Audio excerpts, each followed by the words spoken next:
आप सभी बच्चों का हमारे channel easy physics by NK पर बहुत बहुत स्वागत है। कक्षा 11 और 12 की बोर्ड परीक्षाओं के लिए शैक्षणिक वर्ष 2021-22 का प्रथम मूल्यांकन का जो टेस्ट है वो स्कूलों में आयोजित किया जा चुका है। विशेष रूप से गवर्नमेंट स्कूलों के अंदर जो ई कंटेंट आया था उसके बेस के ऊपर एक क्वेश्चन पेपर है वो बोर्ड की तरफ से भेजा गया है, तो उसका सॉल्यूशन अपन पढ़ते हैं। शायद आप सभी बच्चों ने जो पेपर है वो आप लोगों को मिल गया होगा, उसका अपन सॉल्यूशन पढ़ते हैं। इसमें टोटल आपसे 20 प्रश्न पूछे जाएंगे। सारे प्रश्न हैं वो ऑब्जेक्टिव हैं। आपको सभी प्रश्नों को क्रम संख्या के अनुसार लिखना चाहिए और उनका जो ABCD में से जो आंसर है वो हर प्रश्न के आगे लिख करके अपने स्कूल में जमा करवाना होता है। तो पहला प्रश्न लिखता हूं मैं यहाँ पर। क्या कह रहा पहला प्रश्न? निर्वात में विद्युतशीलता। प्रश्न लिखूं मैं यहाँ पे, निर्वात में विद्युतशीलता। जैसे जैसे टॉपिक पढ़ते जा रहे हैं हम, आपको उस टॉपिक के ऊपर पहुंच जाना है। निर्वात में विद्युतशीलता एप्सिलॉन नॉट का विमीय सूत्र दिया जाता है। विमीय सूत्र क्या होगा इसका? तो विद्युतशीलता का विमीय सूत्र, एप्सिलॉन नॉट का विमीय सूत्र हमें निकालना है। कहां से आएगा सर? कूलाम के नियम में चलेंगे। इसका प्रॉपर सॉल्यूशन आप लोगों को इस तरह से लिखना होगा, कूलाम नियम। ठीक है, क्या होता है? F बराबर 1/4 pi epsilon not Q1 Q2 upon R square. तो हमें एप्सिलॉन नॉट की विमा चाहिए। एप्सिलॉन नॉट को यहाँ पे ले जाते हैं और F को यहाँ ले जाते हैं। तो एप्सिलॉन नॉट हो जाएगा आपके पास 1/4 पाई F Q1 Q2 upon R square. बस अब मात्रक लिख दो इनका। आवेश यानी कूलाम स्क्वायर, 4 पाई मात्रकहीन है, F का मतलब न्यूटन और R स्क्वायर मतलब मीटर स्क्वायर। विमा बना लो। कूलाम की विमा होती है AT, स्क्वायर करेंगे तो A square T square. Newton की विमा M1 L1 -2 और मीटर स्क्वायर की विमा L2। सॉल्व कर लो। M1 L3 ऊपर जाएगा ना ये, तो M-1 L-3 और ये T ऊपर जाएगा तो T4 और ऊपर ऑलरेडी आपके पास A पड़ा हुआ है A2।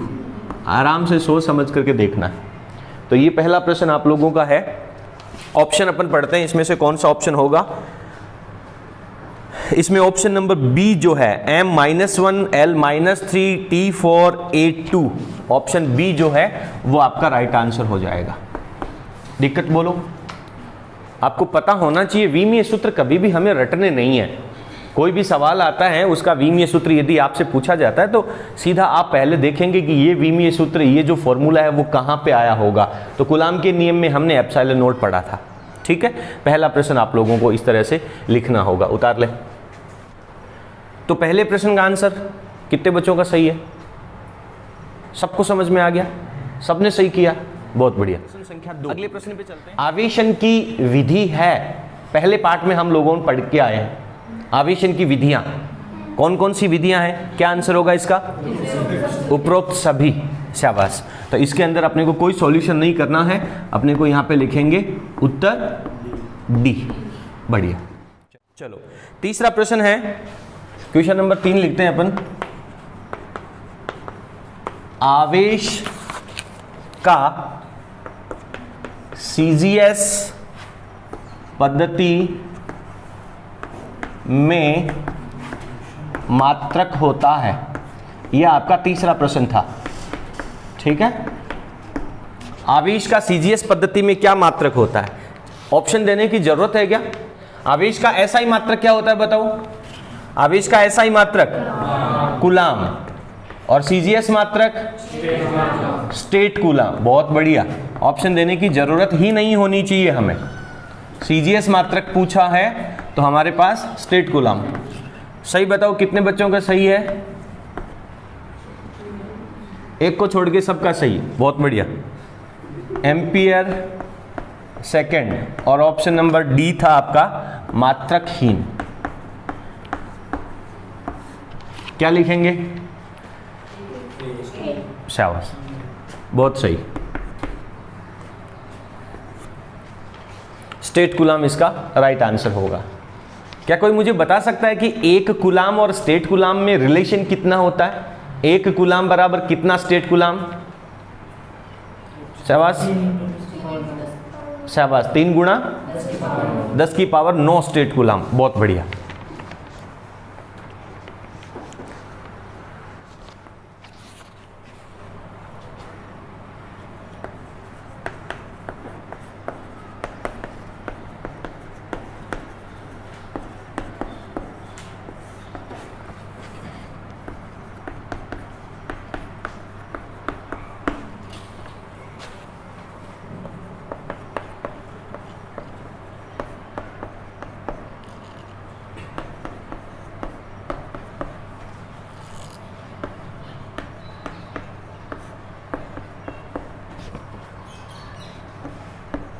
प्रश्न नंबर 4 है, धातु का पराविद्युतांक होता है।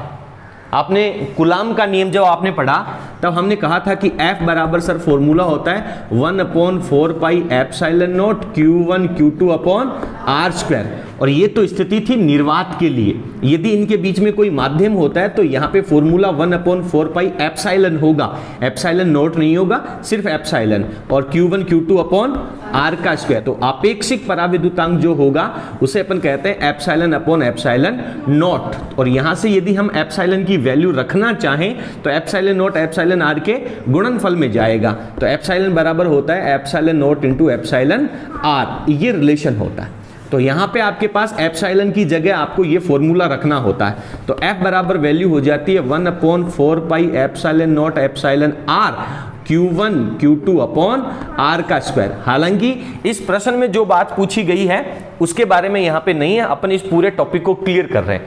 तो धातु का पराविद्युतांक कितना होता है? 0, 1, अनंत या -1? बोलो। अनंत होता है। तो इसका कौन सा ऑप्शन सही हो जाएगा? सी ऑप्शन सही हो जाएगा। अच्छा ये बताओ कि यदि कोई चालक प्लेट या धातु की प्लेट कूलाम के नियम में आवेशों के बीच में रख दी जाए तो उनके बीच लगने वाला बल क्या हो जाएगा? 0 हो जाएगा। यानी आवेशों के बीच लगने वाला जो सबसे ज्यादा बल है वो निर्वात की स्थिति में होता है। उसके बाद में यदि आप आवेशों के बीच में कोई भी माध्यम भरेंगे डेफिनेटली उनके बीच लगने वाला बल कम हो जाता है। लेकिन यदि चालक प्लेट रख दें तो बल क्या हो जाएगा? 0 हो जाएगा। उसका कारण क्या है? ये कूलाम का नियम हमने निर्वात के लिए लिखा। एक्चुअली में यहाँ पे एप्सिलॉन नॉट निर्वात के लिए है। यदि कोई माध्यम होगा तो यहाँ पे क्या आना चाहिए? एप्सिलॉन आना चाहिए। और एप्सिलॉन का मान क्या होता है? एप्सिलॉन होता है sir epsilon not into epsilon R। तो बेसिकली एप्सिलॉन की जगह ये वैल्यू हमें रखनी चाहिए। तो ये वैल्यू अपन यहाँ पे रखेंगे। और अभी आपने पढ़ा कि धातु के लिए पराविद्युतांक कितना है? अनंत होता है। तो जब अपन एप्सिलॉन R यानी अनंत की वैल्यू बटा में रखेंगे तो आप जानते हैं कि किसी भी संख्या में अनंत का भाग देने पर उसका उत्तर क्या हो जाता है? 0 हो जाता है। इसलिए यदि दो आवेशों के बीच कोई चालक प्लेट रख दी जाए तो उनके बीच लगने वाला बल 0 हो जाता है। ये पूरी बात आप लोगों को इस टॉपिक के साथ में समझ में आनी चाहिए। हालांकि ये सब हमें यहाँ पे लिखना नहीं होता, ठीक है, लेकिन जब धातु की बात कर रहे हैं, पराविद्युतांक की बात कर रहे हैं, तो हमें यह भी पता होना चाहिए कि इसका उपयोग कहां होगा। तो धातुओं का पराविद्युतांक कितना होता है? अनंत होता है। सबका सही है? चलिए, बड़ी अच्छी बात। संख्या 5 पे चलते हैं। 5वां प्रश्न क्या था आपका? आवेश, क्या कर रहे हो रे? 5वां प्रश्न क्या था आपका? अगला प्रश्न है आवेश के क्वांटम का मान, क्वांटम का मान होता है। कोई बताएगा क्या कि ये कौन से टॉपिक से संबंधित प्रश्न था? आवेश का मान क्वांटम मान होता है। आवेश के गुणधर्मों में हमने पढ़ा था। कब पढ़ा था? आवेश क्वांटीकृत होता है। बहुत बढ़िया। तो आवेश के एक क्वांटम का मान कितना होता है? ए ऑप्शन में लिखा है 1.6 10 की पावर -19 कूलाम। बी ऑप्शन में आपके पास लिखा है 3.2 10 की पावर -19 कूलाम। सी ऑप्शन में आपके पास लिखा है 9.1 10 की पावर -31 कूलाम, 9.1 10 की पावर -31 कूलाम। और डी ऑप्शन में आपके पास लिखा हुआ है 1। तो आवेश का क्वांटम मान कितना होता है? 1.6 10 की पावर -19। आवेश के गुणधर्मों में जब अपन ने पढ़ा था कि आवेश क्वांटीकृत होता है, उस समय हमने पढ़ा था। और एक आवेश का स्थानांतरण किसके रूप में होगा? इलेक्ट्रॉन के रूप में। और एक इलेक्ट्रॉन का मान कितना होगा? 1.6 10 की पावर -19 कूलम। बहुत बढ़िया, सबका सही है। चलिए इसका राइट आंसर क्या लिखेंगे हम? संख्या 6।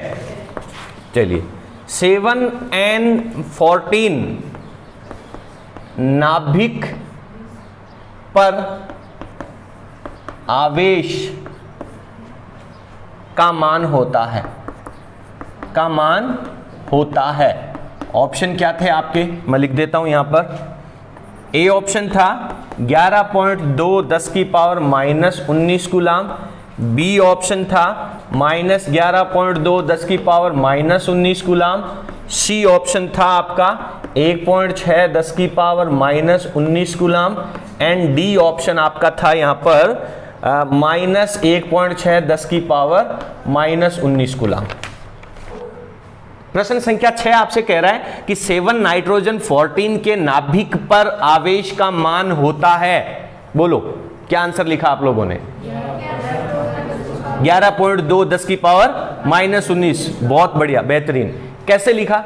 देखिए ये जो परमाणु है, इस परमाणु का परमाणु क्रमांक कितना है? 7 है। और नाभिक की यदि हम बात कर रहे हैं तो नाभिक में प्रोटॉन और न्यूट्रॉन पाए जाते हैं। न्यूट्रॉन तो उदासीन होते हैं, उनके ऊपर तो किसी प्रकार का कोई आवेश नहीं होता है। यानी नाभिक के ऊपर डेफिनेटली कैसा आवेश होगा? धनावेश होगा। यदि हम सीधे सीधे एक बार इस प्रश्न को देखें तो आपका बी का और डी का ऑप्शन तो कैंसिल हो जाएगा, क्योंकि दोनों में माइनस प्रकृति का आवेश दे रखा है।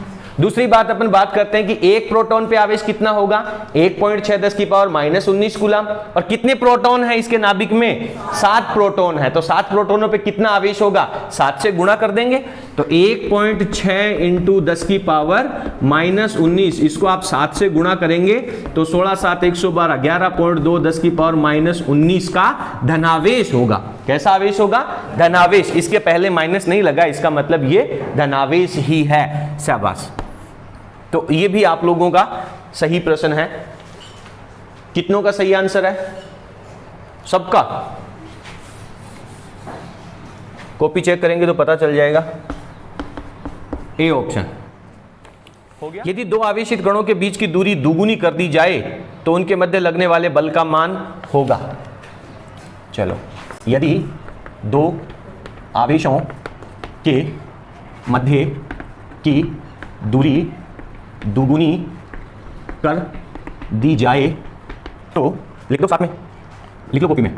दोनों के मध्य लगने वाला बल का मान होगा।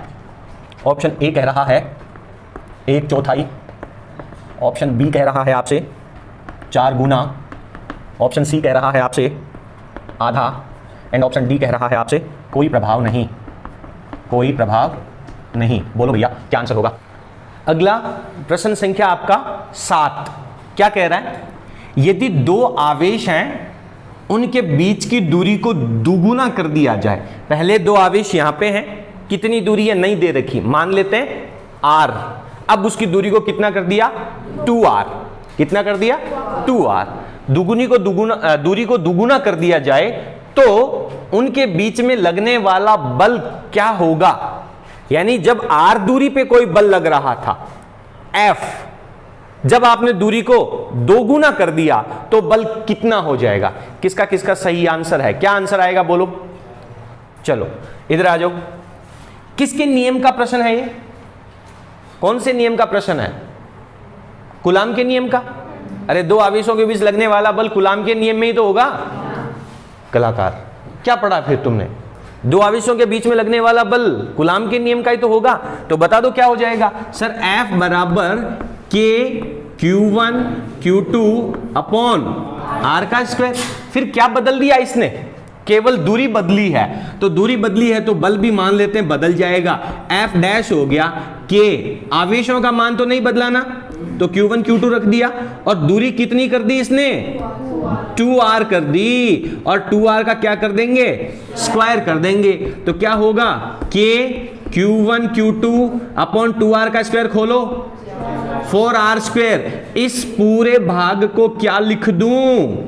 इतने को नहीं आया समझ में? इतने भाग को क्या लिख दूं? f लिख दूं। तो f डैश बराबर क्या हो गया मेरे पास? f/4, यानी बल कितना हो जाएगा?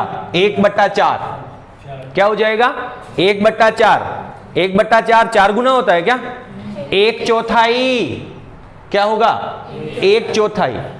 और भाई सीधी सीधी सी बात है, ये बात तो हमने पढ़ी है कि यदि बीच की दूरी बढ़ेगी तो बल कम होगा। नहीं पढ़ा क्या तुमने? तो यदि दूरी दुगुनी होगी तो बल कितना होगा? कम से कम आधे तक तो पहुंचो। अरे बल कम तो होगा, 4 गुना थोड़ी होगा। दूरी बढ़ाओगे बल ज्यादा हो जाए, ऐसा तो हो ही नहीं सकता। और आपने बहुत अच्छे से पढ़ा था कि दूरी के वर्ग के व्युत्क्रमानुपाती होता है। मैंने ये सवाल तुम्हें लिखवाया भी है। यदि दूरी को दुगुना कर दिया जाए तो बल कितना हो जाएगा? दूरी का स्क्वायर 1/4 गुना। क्या आंसर होगा इसका सही? अगला प्रश्न संख्या 8 है अपना कि रेखीय आवेश घनत्व का मात्रक होता है। आप पहले पाठ में पढ़ के आए हो, रेखीय आवेश घनत्व का मात्रक। बोलो क्या आंसर किया था? कूलाम अपॉन, पक्का चेक करेंगे पता चल जाएगा। Coulomb upon metre. रेखीय आवेश घनत्व है आवेश बटा लंबाई। एकांक लंबाई पर आवेश का मान रेखीय आवेश घनत्व कहलाता है। एकांक लंबाई पर आवेश यानी एकांक शब्द जिससे पहले लगा उसका भाग लगेगा। एकांक लंबाई यानी लंबाई का भाग लगेगा किसमें? आवेश में। तो आवेश बटा लंबाई, आवेश का मात्रक कूलाम और लंबाई का मात्रक मीटर। बहुत बढ़िया। यदि यहां पर रेखीय आवेश घनत्व ना होके अगर पृष्ठ आवेश घनत्व होता, पृष्ठ का मतलब क्षेत्रफल, तो क्या हो जाता? एकांक क्षेत्रफल के ऊपर आवेश, एकांक क्षेत्रफल पे आवेश यानी आवेश बटा क्षेत्रफल यानी कूलाम अपॉन मीटर स्क्वायर। बहुत बढ़िया। यदि यहां पर पृष्ठ की जगह आयतन शब्द होता, आयतन आवेश घनत्व है, तो एकांक आयतन पर आवेश यानी कूलाम अपॉन, शाबाश, कूलाम अपॉन मीटर क्यूब। तो ये सभी प्रश्न आप लोगों को इस तरह से रिवाइज करने चाहिए। जब कभी भी आप कोई प्रश्न पढ़ते हैं, मेरी बात को ध्यान से सुने, 12th के बाद आप कंपटीशन में जाने वाले हैं, तो जब कभी भी आप कोई भी एक सवाल पढ़ें तो उस एक सवाल को केवल एक प्रश्न की तरह नहीं पढ़ना चाहिए। प्रयास करो कि उसको बदल करके थोड़ा बहुत अगर उसमें परिवर्तन कर दिया जाए तो और कौन कौन से सवाल बन सकते हैं, क्या वो सवाल हमें आते हैं। ठीक है, तो इस तरह से हमें सभी प्रश्नों का सॉल्यूशन देखना चाहिए। ये आपका 8वां प्रश्न है, इसमें बी आंसर सही आंसर होगा। आगे चलते हैं। प्रश्न संख्या 9 क्या कह रहा है? एकांक धनावेश पर कार्यरत विद्युत बल क्या कहलाता है? पहले पाठ में आप लोगों ने एक परिभाषा पढ़ी थी, एकांक धनावेश पर लगने वाला बल क्या कहलाता है? क्या आंसर होगा इसका? बोलो। विद्युत क्षेत्र की, पक्का। क्या परिभाषा पढ़ी थी? विद्युत क्षेत्र की तीव्रता किसे कहते हैं? आपने पढ़ा था कि विद्युत क्षेत्र में रखे एकांक धनावेश पर लगने वाला बल विद्युत क्षेत्र की तीव्रता कहलाता है। B is the right answer. कितनों का सही है? याद हो जाएगा। जिसका सही नहीं है वो याद कर लेना, बोर्ड परीक्षा में ऐसे ही प्रश्न आने वाले हैं। विद्युत क्षेत्र की तीव्रता किसे कहते हैं? अगर ये प्रश्न 1 नंबर का और उत्तर लिखने वाला होता तो प्रश्न क्या बनता? विद्युत क्षेत्र की तीव्रता की परिभाषा लिखिए। इसमें परिभाषा आपको दे रखी है और ये पूछा कि ये किसकी परिभाषा? तो विद्युत क्षेत्र की तीव्रता की परिभाषा क्या हो जाएगी? विद्युत क्षेत्र में रखे एकांक धनावेश पर लगने वाला बल विद्युत क्षेत्र की तीव्रता कहलाता है। 10वां प्रश्न था आपका, एक बिंदु पर 1 कूलाम आवेश रखा हुआ है। कोई एक बिंदु है, उस पे 1 कूलाम आवेश रखा हुआ है। बिंदु से 3 मीटर की दूरी पर, यह बिंदु आवेश है, इससे 3 मीटर की दूरी पर यहां पर आपको विद्युत क्षेत्र की तीव्रता ज्ञात करनी है। क्या आंसर आया? बोलो, आंसर बोलो। सोल्व कर लिया होगा आपने, 10 की पावर 9। चलो पढ़ते हैं कैसे किया होगा। सर विद्युत क्षेत्र की तीव्रता का फॉर्मूला होता है E बराबर F अपॉन Q, और F का फॉर्मूला होता है sir K Q1 Q2 upon R²।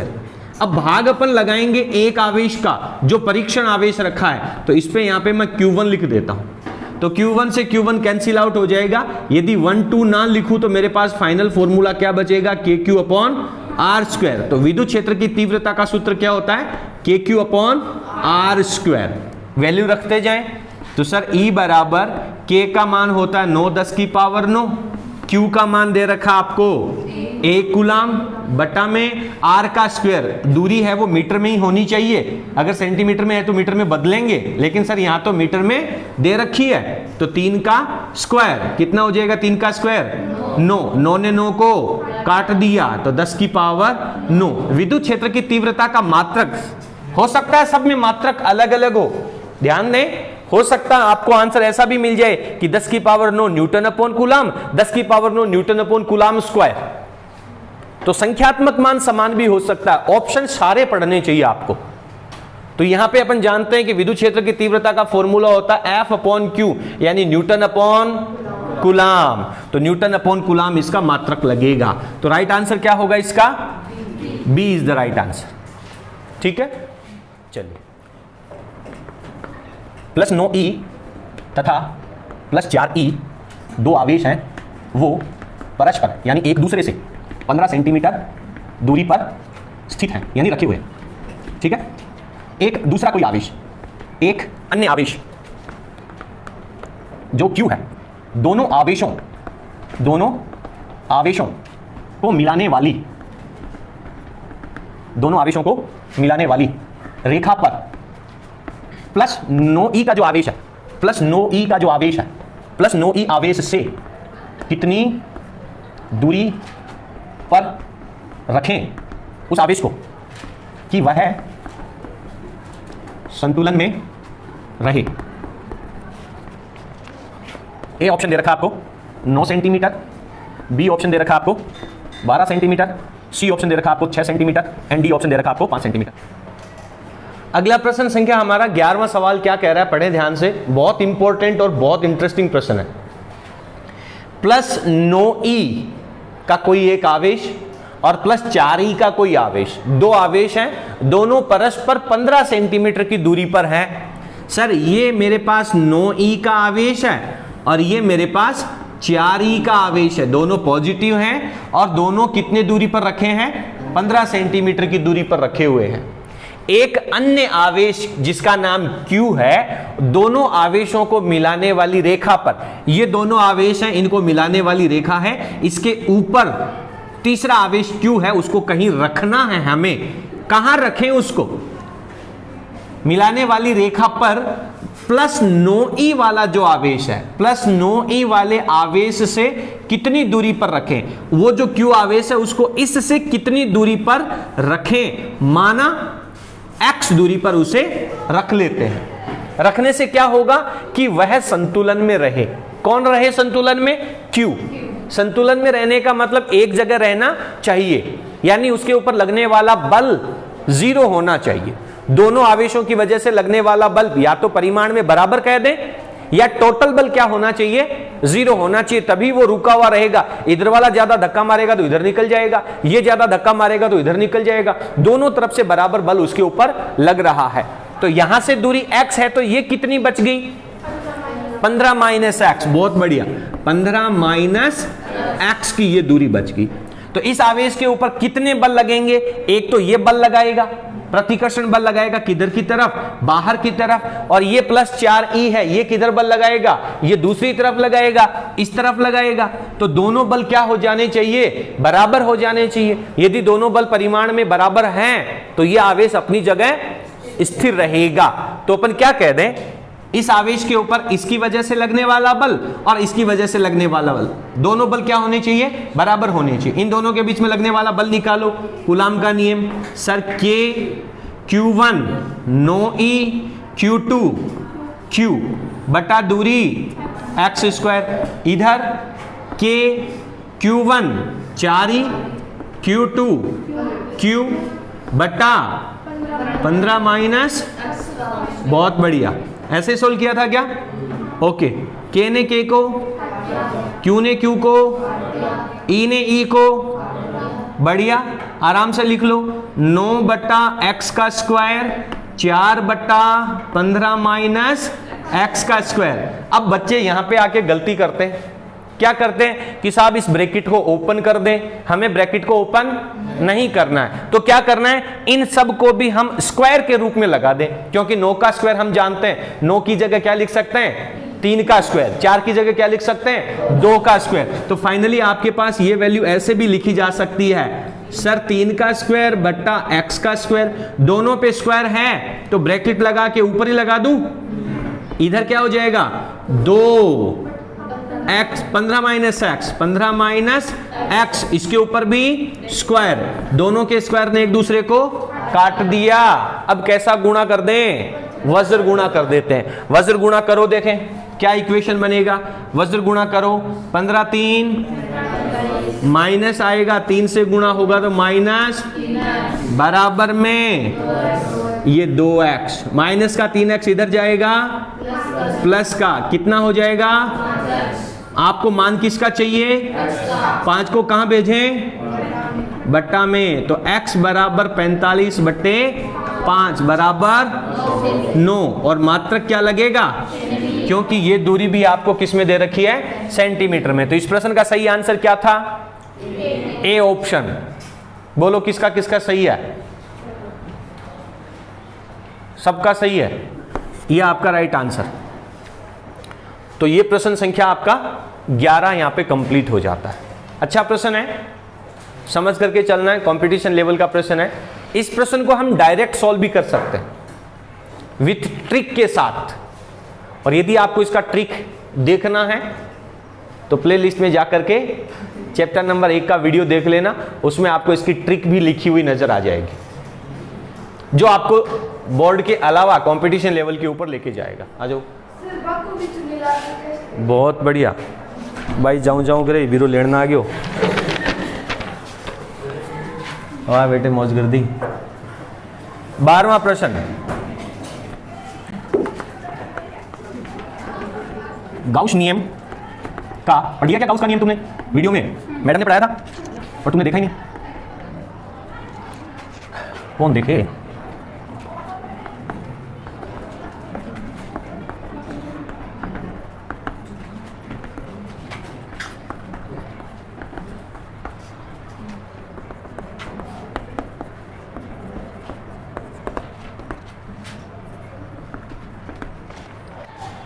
इसके बाद में अगला हमारा 12वां प्रश्न है। यह कह रहा है कि गाउस का जो नियम है उसका गणितीय रूप क्या होगा। गाउस का नियम और उसका गणितीय रूप। तो गाउस का नियम विद्युत फ्लक्स के लिए लागू होता है। क्या होता है गाउस के नियम की परिभाषा, किसी बंद पृष्ठ से परिबद्ध जो कुल फ्लक्स है उसका मान उस बंद पृष्ठ के अंदर रखे कुल आवेश सिग्मा क्यू तथा एप्सिलॉन नॉट के अनुपात के तुल्य होता है। एप्सिलॉन नॉट क्या है, निर्वात की विद्युतशीलता। आप लिखेंगे निर्वात की विद्युतशीलता तो बहुत बढ़िया, नहीं तो सीधा लगा दें एप्सिलॉन नॉट के अनुपात के तुल्य होता है। क्लियर है सबने। तो इसका मैथमेटिकल फॉर्मेट क्या लिखा था, विद्युत फ्लक्स को हम किससे लिखेंगे, फाई से, कुल आवेश को किससे लिखेंगे, सिग्मा क्यू से, अपॉन एप्सिलॉन नॉट का अनुपात। तो ये इसका सूत्र होता है, गणितीय फॉर्मेट होता है। कहां पे नजर आ रहा है, ऑप्शन बी। शाबाश, ऑप्शन बी जो है वो इसका सही उत्तर होना है। कर लिया था। जिसका भी गलत हो, हमारी आज की क्लास का उद्देश्य है कि जो प्रश्न आपको नहीं समझ में आया था या जिसका गलत हो वो इन प्रश्नों को सही करे, और ये सब आप लोगों को अपने नोट्स की कॉपी में लिखना है। ये पूरा पेपर सोल्व करवाने का उद्देश्य ये है कि आप इसके 20 प्रश्नों को अच्छे तरीके से सोल्व करके और नोट्स की कॉपी के अंदर लिखें, ताकि आपका एक बार और रिवीजन हो जाए। नंबर 13, 8.85 माइक्रोकूलम का कोई बिंदु आवेश, का कोई बिंदु आवेश किसी 9.0 सेमी किनारे वाले घनीय गाउसियन पृष्ठ के केंद्र पर, गाउस का नियम आपने अभी पढ़ा है, उस नियम के ऊपर आधारित ये सवाल है, केंद्र पर स्थित है। यदि आप जाके वीडियो में पढ़ेंगे तो एक सेपरेट वीडियो है घन से निर्गत फ्लक्स, पार्ट नंबर 2 में, क्योंकि पिछली साल ये चैप्टर नंबर 2 हुआ करता था।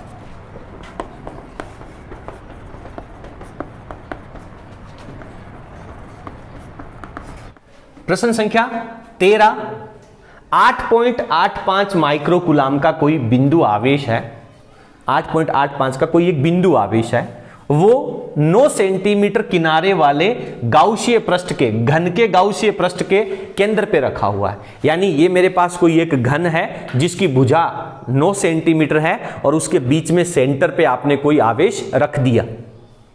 सवाल कह रहा है पृष्ठ से गुजरने वाला फ्लक्स कितना होगा, वो जो घन है उससे कितना फ्लक्स निकलेगा, और फ्लक्स मतलब होता है बल रेखाओं की संख्या।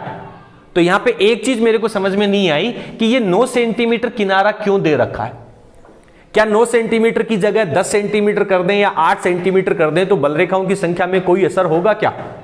नहीं होगा, क्योंकि गाउसीय पृष्ठ के आकार पे फ्लक्स डिपेंड नहीं करता है। गाउसीय पृष्ठ आप बड़ा कर दें, छोटा कर दें, बल रेखाओं की संख्याएं तो सब में से बराबर निकलेगी। तो ये जो 9 सेंटीमीटर है ये आपको कंफ्यूज करने के लिए दिया गया, इसका कोई उपयोग नहीं होगा। ये प्रश्न ऐसे भी कह सकता है कि अगर इस 9 सेंटीमीटर की जगह घन के किनारे 12 सेंटीमीटर के कर दें तो फ्लक्स क्या होगा। आपके दिमाग में कॉन्सेप्ट बिल्कुल क्लियर होना चाहिए कि पृष्ठ से निकलने वाली बल रेखाओं की संख्या है वो पृष्ठ के आकार और आकृति पर डिपेंड नहीं करती हैं। तो आप चाहे कैसा ही कितना भी बड़ा क्यों ना कर दें, फ्लक्स में कोई चेंज नहीं आएगा। अभी अपन ने पढ़ा था गाउस के नियम का फॉर्मूला, इससे ठीक पहले वाले क्वेश्चन में। तो फ्लक्स का फॉर्मूला क्या होता है? फाई बराबर होता है sir sigma Q upon epsilon not. Sigma Q, उस बंद पृष्ठ के अंदर टोटल चार्ज कितना लिखा है, इतना रखा हुआ है 8.85 माइक्रो, हटाएंगे तो -6, शाबाश। नीचे एप्सिलॉन नॉट की वैल्यू 8.85 10 की पावर -12, ये इसने इसको काट दिया, क्या वैल्यू बची 10 की पावर 6 रहेगी। मात्रक होगा newton metre square upon coulomb. ठीक है, newton metre square upon coulomb. तो ये आपके पास कौन सा आंसर सही होगा? A option. कितनों का सही है? एक का गलत, 2 का झूठ बोल रहे हो सब, अभी पता चल जाएगा। कब? एक दिन बाद में तुम्हारी कॉपियां चेक हो जाएंगी और तुम्हारा रिजल्ट सामने। लेकिन ये सवाल बाद में कभी भी पूछे जा सकते हैं। चलो बोलो, दिक्कत बोलो, इसमें हो जाएगा। अगला प्रश्न संख्या 14 है कि यदि आपके पास Q1 और Q2 का गुणनफल 0 से छोटा है, यह प्रश्न किया था हमने। दो आवेशों का गुणनफल 0 से छोटा है। 0 से छोटा का मतलब दोनों का गुणनफल पॉजिटिव होगा कि नेगेटिव? 0 से छोटा होने का मतलब दोनों का गुणनफल नेगेटिव है, और दोनों का गुणनफल नेगेटिव होने का मतलब ना तो दोनों पॉजिटिव हो सकते और ना ही दोनों, क्योंकि गुणनफल नेगेटिव है, इसका मतलब 100% एक संख्या पॉजिटिव और एक संख्या नेगेटिव होगी। यानी एक आवेश पॉजिटिव है और एक आवेश नेगेटिव है, कौन सा है पता नहीं, लेकिन एक पॉजिटिव और एक नेगेटिव है। तब इनके मध्य लगने वाले विद्युत बल की प्रकृति क्या होगी? एक धनावेश एक ऋणावेश पहले पाठ में पढ़ के आते हैं। इनके बीच में लगने वाला बल कैसी प्रकृति का होगा? आकर्षण प्रकृति का होगा। बहुत बढ़िया, ए इज द राइट आंसर। अगला 15वां प्रश्न है, किसी दिए गए गाउसीय पृष्ठ से संबद्ध फ्लक्स का मान निर्भर करता है। कोई गाउसीय पृष्ठ आपको दे रखा है और संबद्ध फ्लक्स का मतलब है उसमें से निकलने वाली बल रेखाओं की संख्या किन किन बातों पे निर्भर करती है। जिन बातों पे निर्भर करती है उन्हें हमें सेलेक्ट करना है। तो पहले गाउस का नियम हम पढ़ के आए हैं कि साहब ये मेरे पास कोई ये गाउसीय पृष्ठ है, इसके अंदर यहां आवेश है, यहां आवेश है, यहां आवेश है। तो निकलने वाले फ्लक्स का फॉर्मूला हमने पढ़ा था sir, sigma Q upon epsilon not होगा। तो अगर इस वाले आवेश को यहां से उठा के यहां रख दूं तो क्या सिग्मा क्यू पे कोई फर्क पड़ेगा क्या? हमें तो कुल आवेश चाहिए। तो पहला ऑप्शन कह रहा है पृष्ठ के आकार पर, अगर मान लीजिए मैं यहां पे बड़ा पृष्ठ ले लूं तो उससे निकलने वाला फ्लक्स में कोई परिवर्तन नहीं होगा, तो इसके ऊपर तो डिपेंड नहीं करेगा। पृष्ठ के भीतर आवेश की स्थिति के ऊपर, आवेश कहां रखा गया है इससे भी हमें कोई मतलब नहीं है। पृष्ठ के अंदर आवेश वितरण के ऊपर आवेश कहां कहां रखा गया है, हमें तो टोटल आवेश चाहिए, कहीं रख दो भाई साहब, इससे कोई मतलब नहीं है। तो ये तीनों बिंदु तो नहीं होंगे। और चौथा कह रहा उपरोक्त में से कोई नहीं, तो हाँ यही है, उपरोक्त में से कोई नहीं। ठीक है, चलो अब अपन अगला प्रश्न संख्या 16 पढ़ते हैं। 16वां प्रश्न कहता है कि एकांक आयतन पर आवेश की मात्रा बराबर होती है, यानी आपको जो आयतन का मान है वो एकांक लेना है। यानी सीधा सीधा फॉर्मूला है, आवेश होगा और उसमें एकांक आयतन होना चाहिए, यानी आवेश अपॉन आयतन होना चाहिए। और आवेश अपॉन आयतन, आवेश को लिखेंगे Q और अपन आयतन को लिखेंगे V, और इसका मात्रा क्या हो जाएगा, coulomb upon metre cube, coulomb upon metre cube. तो इसे अपन क्या कहेंगे, आयतन आवेश घनत्व कहेंगे। तो इस तरह से अपने पास प्रश्न संख्या 16 का सही आंसर है वो सी हो जाएगा। क्लियर है? उम्मीद करता हूं कि आप सब बच्चों ने ये बहुत सही किया होगा। चलिए अगले प्रश्न संख्या 17 पे चलते हैं। दो आवेशों के मध्य निर्वात या फिर वायु है, तो ऐसी उपस्थिति में उनके बीच में बल F लग रहा है। दो आपके पास आवेश Q1 और Q2 हैं और उनके बीच में निर्वात भरा हुआ है या फिर वायु भरी हुई है, तो उस स्थिति में दोनों के बीच में कितना बल लग रहा है, F बल लग रहा है। ठीक है, यदि हम इन दोनों आवेशों के बीच में तांबे की प्लेट रख दें, यदि इन दोनों आवेशों के बीच में तांबे की प्लेट अगर अपन रख दें तो इनके बीच में लगने वाला बल कितना हो जाएगा। ये हमने परावैद्युतांक वाले प्रश्न के अंदर बहुत विस्तार पूर्वक कहा था। हमने कहा था कि दो आवेशों के बीच में सबसे अधिक बल निर्वात माध्यम की स्थिति में होता है, और परावैद्युतांक या धातुओं का या चालक पदार्थों का जो परावैद्युतांक होता है वो अनंत होने की वजह से हम अनंत से जब उसे डिवाइड करेंगे तो फोर्स की वैल्यू क्या आ जाएगी, 0 आ जाएगी। शाबाश, 0 आ जाएगी। कहने का मतलब दो आवेशों के बीच में जब कोई धातु की प्लेट रख दी जाती है तो उनके बीच में लगने वाला चाहे अट्रैक्शन फोर्स हो या फिर प्रतिकर्षण बल हो, आकर्षण और प्रतिकर्षण बल दोनों ही कम हो जाते हैं, और कम होकर के तांबा रखने पर या कोई भी धातु चालक रखने पर 0 हो जाता है। तो सीधा सीधा इस प्रश्न का उत्तर क्या हो जाएगा, बी ऑप्शन हो जाएगा, शून्य आंसर आ जाएगा। ठीक है, अगले प्रश्न पे चलते हैं। अगला प्रश्न संख्या 18 जो कि बहुत महत्वपूर्ण है। इस प्रश्न को हमें करने के लिए थोड़े से स्पेस की जगह की जरूरत रहेगी, इसलिए मैं ये जो पोर्शन है, यहाँ वाला जो हिस्सा है, इसको यहाँ से मिटा देता हूँ। ठीक है, अगला प्रश्न आप लोग समझने का प्रयास करें। देखिए प्रश्न संख्या जो आपका है, अगला प्रश्न 18 नंबर का क्या कह रहा है। देखिए प्रश्न कह रहा है कि समान प्रकृति के दो आवेश Q हैं, ये मेरे पास एक प्लस Q चार्ज है और यहाँ पे एक मेरे पास दूसरा प्लस Q चार्ज है। दोनों परस्पर d दूरी के ऊपर रखे हुए हैं। ठीक है सर, दोनों के बीच की जो दूरी है वो आपको d दे रखी है। सवाल कह रहा है इनको मिलाने वाली रेखा के मध्य बिंदु पर तीसरा आवेश Q रखा गया है। इन दोनों आवेशों को मिलाने वाली रेखा के ठीक बीच में, एकदम बीच में, मध्य बिंदु पर तीसरा आवेश Q रखा गया है। ठीक है, तो Q आवेश जो है उसका मान कितना होना चाहिए, Q के किस मान के लिए पूरा निकाय संतुलन में रहे, यानी इन तीनों के ऊपर लगने वाला परिणामी बल 0 होना चाहिए निकाय संतुलन की स्थिति में। देखिए यहां से दो तरह के प्रश्न पूछे जाते हैं। पहला प्रश्न ये रहता है कि ये बीच वाला आवेश ये संतुलन में रहे, तो हम कहेंगे कि सर इसके ऊपर लगने वाला फोर्स 0 निकाल देंगे।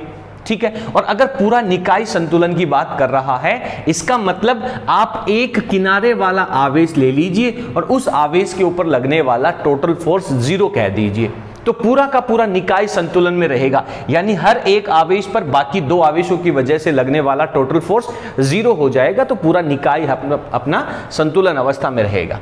ओके, तो अब अपन क्या करने वाले हैं, ये दूरी d है तो ये इसका एग्जैक्टली सेंटर पॉइंट है, तो ये दूरी कितनी हो जाएगी, आधी आधी दूरी हो जाएगी। तो अब अपन कहेंगे ये वाला जो आवेश है, कैपिटल Q वाला जो स्मॉल q जो a किनारे पर है, a कह देता हूं, इसको मैं b कह देता हूं और बीच वाले पॉइंट को c कह देता हूं। तो a पॉइंट के ऊपर जो आवेश है इसके ऊपर हमें टोटल फोर्स 0 कैलकुलेट करना है। जब इसके ऊपर टोटल फोर्स 0 हो जाएगा तो हम कह देंगे कि इस पे लगने वाला बल 0 है, तो ये पूरा का पूरा निकाय संतुलन में है। चलिए इसमें से कौन सा ऑप्शन होगा वो हमें कैलकुलेट करना पड़ेगा। तो पहले अपन प्रश्न को देख लेते हैं। तो यहाँ पे इसके ऊपर कितने फोर्स लगेंगे, सर एक ये आवेश लगाएगा, एक ये लगाएगा, दोनों लगाएंगे। तो पहले मैं यहाँ पे सॉल्व करता हूँ। प्रश्न के अनुसार जो टोटल फोर्स F है दैट शुड बी 0, ये 0 होना चाहिए। तो इसके ऊपर पहले C वाले आवेश की वजह से कितना फोर्स लगेगा, तो हम लिखेंगे K, ये आवेश Q, बीच वाला आवेश कैपिटल Q